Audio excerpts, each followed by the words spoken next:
নমস্কার বন্ধুরা, Annapurna হেসেল with village ফুডে আপনাদের অনেক অনেক স্বাগত। আপনারা নিশ্চয়ই ভালো আছেন আর আমিও খুব ভালো আছি। আজ আমি রাঙা আলু নিয়ে চলে এসেছি। রাঙা আলুর জিলিপি বানাবো। জিলিপি বানানোর জন্য কোনো রকম ছানা ব্যবহার করব না। রাঙা আলুটা দিয়ে কেমনভাবে জিলিপি বানাবো সেটা ভিডিওটা পুরো আপনাদের সঙ্গে শেয়ার করবো। আশা করি আপনাদের ভালো লাগবে। আর যদি ভালো লেগে থাকে চ্যানেলটি পাশে থাকবেন, সাবস্ক্রাইব করবেন আর বন্ধুদেরকে অতি অবশ্যই শেয়ার করবেন। আলুটা ভালোভাবে কেটে নেব। রাঙা আলুটা খুব ভালোভাবে চাকা চাকা করে কেটে নিয়েছি। এবার আমি সিদ্ধ করে নেব। জল দিয়ে দিয়েছি, এবার আলুটা দিয়ে দেব, সিদ্ধ করে নেব, ঢাকা দিয়ে দেবো। আলুটা খুব ভালোভাবে কিন্তু আমার সিদ্ধ হয়ে এসছে। রাঙা আলু কিন্তু খুব বেশি দেরি হয় না সিদ্ধ হতে, পুরো মোমের মতন সিদ্ধ হয়ে এসছে। এবার আমি ঝাড়িয়ে নেব জল থেকে। আলুটা ভালোভাবে মাখিয়ে নেব হাত দিয়ে।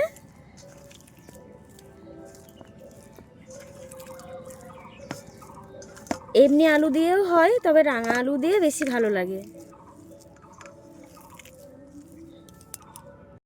খুব ভালোভাবে মেখে নিয়েছি। সামান্য অল্প পরিমাণে লবণ দিয়ে দেবো, সামান্য।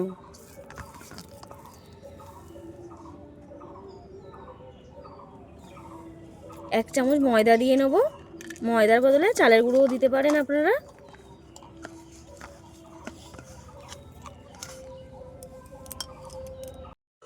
ভালোভাবে মাখা হয়ে গেছে। এলাচের দানা 4-5টা আমি ছাড়িয়ে নিয়েছি, দিয়ে দেবো।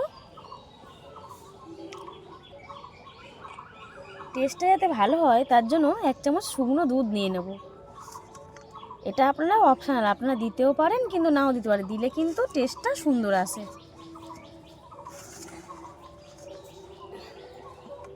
মন্ডটা খুব ভালোভাবে মাখিয়ে নিয়েছি। সামান্য অল্প পরিমাণে ঘি দিয়ে নেব। ঘিটা কিন্তু পুরো খাঁটি গাওয়া ঘি, তার জন্য অল্প পরিমাণে দিয়ে দিচ্ছি। ঘিটা দিলে সেন্টটা কিন্তু ভালো আসবে জিলিপি। এত সুন্দর ঘিটা, এত সেন্ট, একবার খেলে আলু সিদ্ধ দিয়ে ভাত বারে বারে খেতে ইচ্ছা করবে, এত সেন্ট ঘিটা। ছোটো ছোটো করে লেচি কেটে নিয়েছি, নিয়ে আমি বেলুনেতে ভালোভাবে লম্বা করে বেলে নিচ্ছি।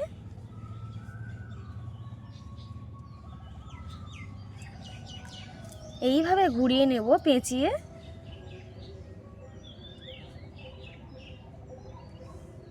এইভাবে জিলিপিগুলো আমি সব করে নেব এক এক করে।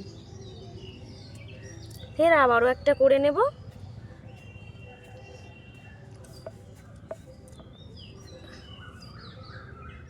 এত সহজ, প্রচণ্ড সহজ, কি বলো মা?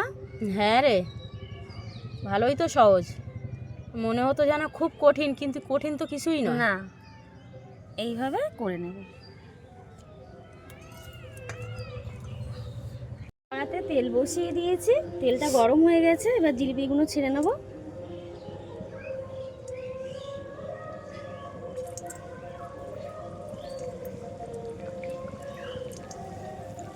প্রথমে এক খোলা ভেজে নেব, তারপরে আবার এক খোলা ভাজবো।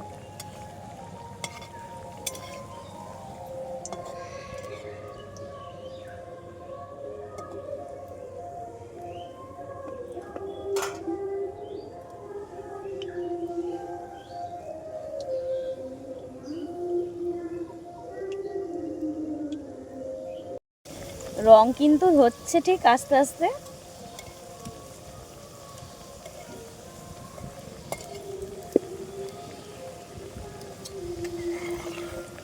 জিলিপিগুলো কিন্তু আমার ভালোভাবে লাল লাল করে ভাজা হয়ে গেছে। এবার আমি তুলে নেব।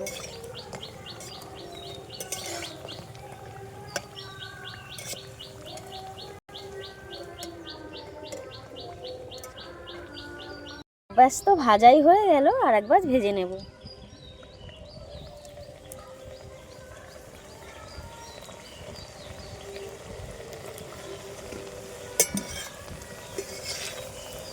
অনেক দিন রান্নাঘরেতে রান্না দেওয়া হয়নি। রান্নাঘরটা মানে খুব খারাপ অবস্থা ছিল, ফের আবার ঠিকঠাক করিয়ে রান্না দিচ্ছি।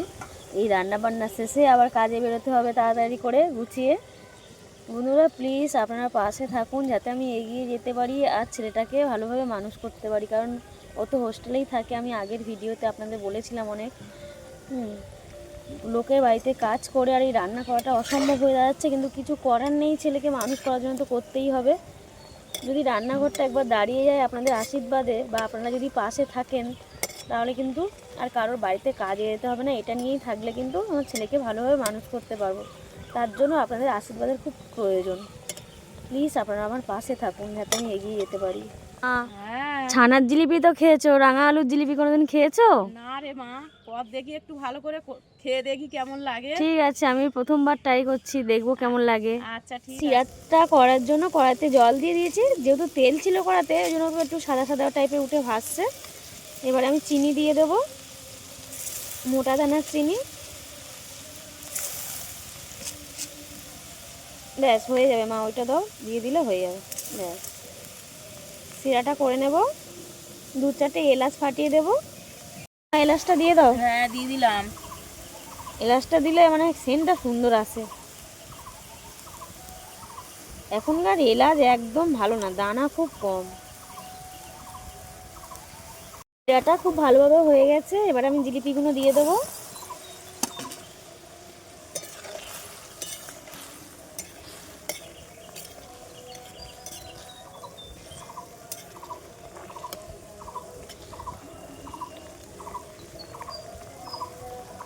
পাঁচ মিনিট এইভাবে রেখে দেবো।